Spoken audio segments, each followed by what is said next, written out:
Hey folks, it's Lindsey Hudson with SPS back in the building. In this case again, outside at the Medalist Golf Course, the beautiful Medalist in Marshall, Michigan, with a name many of you know, Mr. Grant Long, 15-year veteran, NBA, Eastern Michigan. You was Eastern Michigan when they weren't even the Eagles. They was something else. They were the Heroes. Yeah. I got some love at that basketball camp years ago, but we'll talk about that. You're here to support your guy, Coach Milton Barnes, for Playwright Sports Academy Golf Day. You know, you had to come out, huh? No question. When Coach calls, I'm coming. You know, somebody asked me that about 2 weeks ago. I saw him out on the road, and they said, Coach Barnes is having this golf tournament. Are you going? I simply said, listen, if Coach calls, I am coming. And the big reason for that is why I have so much respect for Coach Barnes is that he continued to recruit me out of high school, even when I told him I'm not staying in state to go to school. He was such he had such an impact on my life as a man, not as a coach first, as just a man that, sometimes is absent in the black community. He was one of those guys as a very young coach. Coach might have been 24, 25 years old when he started coaching at Eastern Michigan, but he was very profound in everything that he did. He knew exactly what he wanted to do, how he was going to get there, and that just seeped out every time you heard him talk. He was such a presence in my life very early on that there was no question if I was going to stay in state, I was going to go to school where he was coaching. Wow, there's something to be said about that, because the knock on coaches could be they can say anything and do anything, but for him to have that impact and the connection you guys still have all these years later, that's great for coaches. Let's talk about you and how you've been able to stay relevant in the sense that you're at the forefront of things. You're doing great work with Valley Sports and the Pistons, of course, but what has that been like when so many of your NBA counterparts, unfortunately, transition and, for lack of a better term, just say, as they say, fall off? I use that terminology. It's difficult to see those things, and I know you've heard this prior to me saying it, but the whole time that I was playing in the NBA, and even before I got to the NBA, I heard the horror stories. I knew those horror stories, and the entire time in my 15-year NBA career, I started to plan for something after basketball. Wow. I didn't have any idea that I would play 15 years. Nobody has that idea. You could say you're going to sign a contract from day one. I'll give you a perfect example. Magic Johnson out of Michigan State signed a 25-year deal with the Los Angeles Lakers. 25 years at $1 million a year.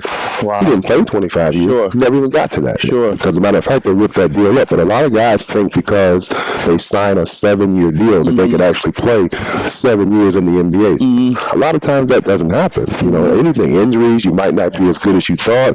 The team might go in another direction, and then you end up playing 3 years or 5 years. So even though I played 15 years, I had no idea that I would play 15 years. So I was always looking at, what can I do if this doesn't work out? There was always that. You heard it when you got to college, when coaches and people around you would say, don't put all your eggs in one basket. What if you blow out your knee? What are you going to do? You got to get your education. That was always important to me, and thinking that what's the next thing to do. Even though I'm playing in the NBA, that's the pinnacle of my profession, there was always a thought in the back of my mind, what am I going to do next? And I always tried to prepare myself for that. And I had no idea that I was even going to be in the media, but I was prepared to do it if the opportunity presented itself. And that's exactly what happened.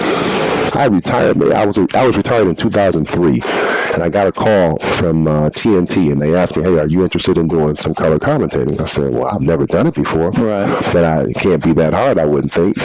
But it is a lot harder than it looks. It's a lot harder than it looks. Believe me, when that red light comes on that camera, a whole lot of people all of a sudden get nervous. So it's not as easy as it looks. I think it's a credit to those who make it look easy. You were learning a new sport, a new game. Yes, exactly. So that's how I cut my teeth in the business. Somebody they asked me if I would, come in and do a test run, and that's exactly what I did. And they say, "Hey, man, the job is yours if you want it," and took off from there. 3 Emmy Awards later, I'm still here. Outstanding. Congratulations. Well, it's not surprising in our intro when you talked about the impact that Coach Barnes has had on you and on your life, and then when you talk about where you are, still being able to contribute and have good things going, that's not a surprise. Right now, NBA Summer League is going on. What advice would you give to a young man or even a young woman in the WNBA who's just getting started and they're being faced with that new opportunity, and it's like, here's the start of your career, what kind of approach should they take? Every day. And I'm going to go all the way back. This is the approach that I've always had, But I met Joe DiMaggio, the world famous Joe DiMaggio, when I was playing in Miami. And I remember him saying, he said somebody asked him the question, why do you seem to play this way every time we see you play? And he said, well, it might be someone's first time ever seeing me play. And I want to leave a lasting impression on that person who might be seeing me for the first time. I understood that. I definitely understood that. But I also understood that this is a profession that there's only maybe 300 players that can play at any given time. Sure. And I would venture to say there's probably 10 times that amount that want to get in that can't get in. Banging on the door. So if that's not motivation to hone your craft, be ready at any moment's time when the coach calls you, that was my thing. You know, sometimes I heard Mike Tyson say this, and this is, you know, Mike Tyson started off his career knocking out everybody, but he said fear was a motivation for him. Wow. Same Same here. Fear was a motivation for me. I didn't want to fail. I didn't want that next guy to take my job, because it really is that easy. It's not a knock on the individual. You have to look at the organization and they say, well, you know what, this player is good, but that player is better. He's going to be a better fit for what we're doing. And you could be gone. Even though you have a 4-year contract that's guaranteed, you could still be gone. Sure. So that was always my motivation, play as hard as I could. And that's the one thing that I tell young players today. And you talk about what would I tell the young group of players who are playing now. The one thing that you control as a player, there's only one. You can't control the ball going in the basket. You're going to miss shots. You can't control how much time you're going to get. Coach is going to play who they want to play. The one thing that a player controls is how much effort he's going to give when he takes the floor.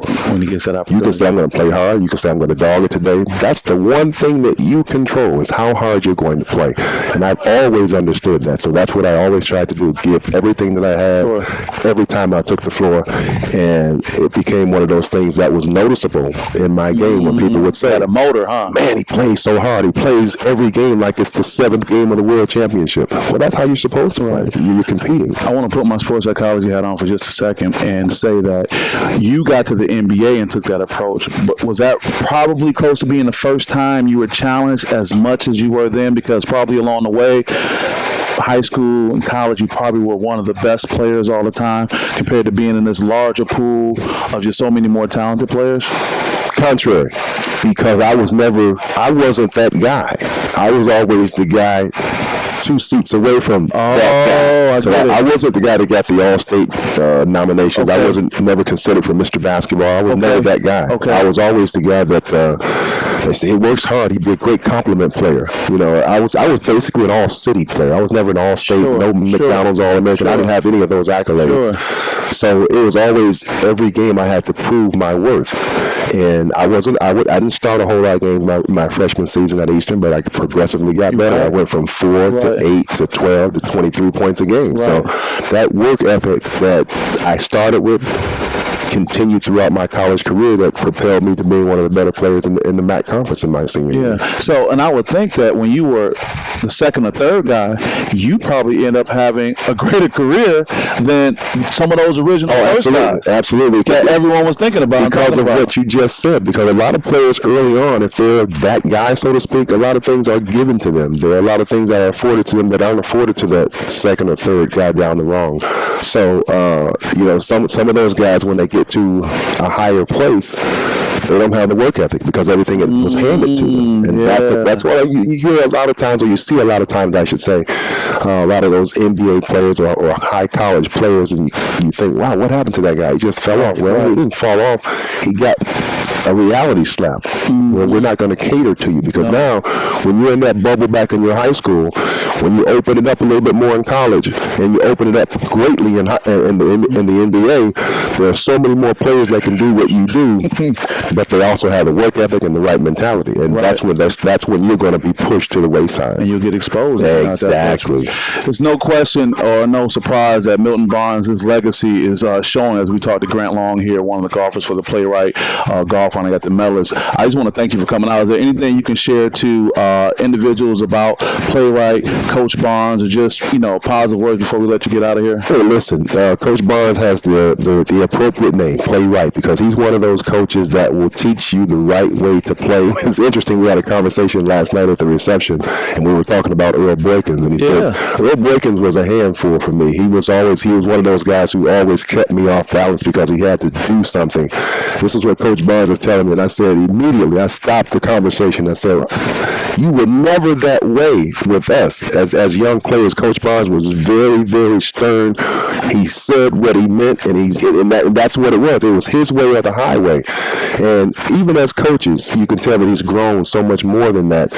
We respect him a great deal because he was such a father figure to us, and I think he still carries that torch of being stern, being disciplined, but also having an understanding of how basketball has transitioned to something that it is now from what it was when he first started coaching. He has made that transformation as he continues to be a better coach, as he continues to move through his career. Wow. Well, your opening words about what he's meant to you is no surprise, and I'm thankful for it. So we want to just say thank you for coming out today. Best of luck, and we'll keep an eye on Grant Long and everything he's doing too. I appreciate it. Thank you. All right. Take care. It's Lindsay Ellis with SPS. See you guys next time. Peace.